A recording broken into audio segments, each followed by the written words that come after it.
কড়াই গরম হয়ে গেছে, তেল দিয়ে দিয়েছি।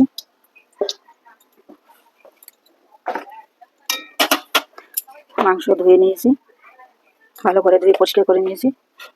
দিয়ে দেবো রসুন,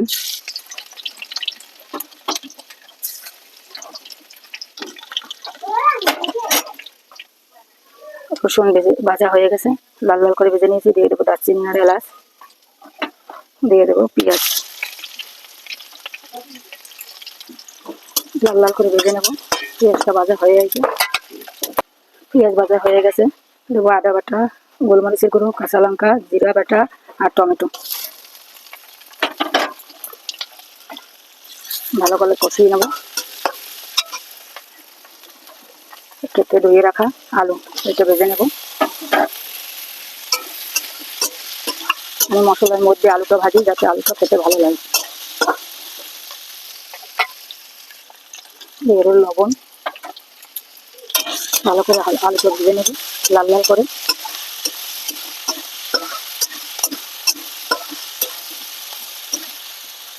আলুটা ভাজা হয়ে গেছে, এবার মাংসটা ধুয়ে রেখেছি, ধুয়ে পরিষ্কার করে রেখেছি, এইটা দিয়ে দেবো।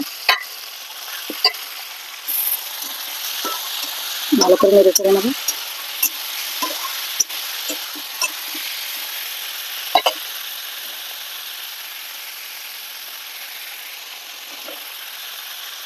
দিয়ে দেবো হলুদ গুঁড়ো,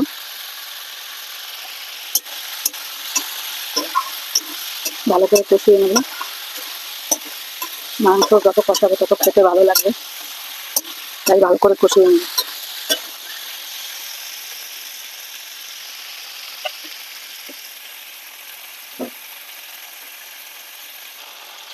তো বড় বড় মাংসের পিস, কত বড় বড়, এই যে কত বড় বড় মাংসের পিস। ভালো করে কষিয়ে নেবো, যত কষাবো তত খেতে ভালো হবে।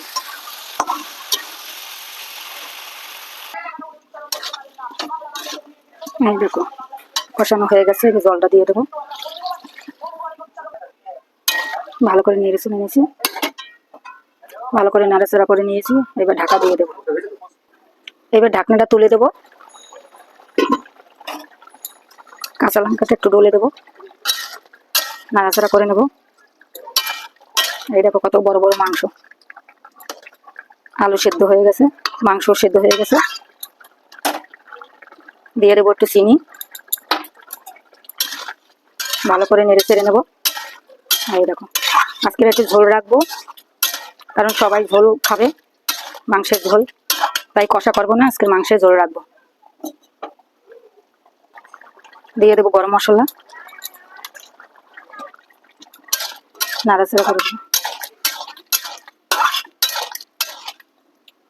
মাংস রেডি, গ্যাসটা অফ করে দেবো। এই দেখো মাংস রেডি। ভিডিওটা ভালো লাগলে শেয়ার করবেন।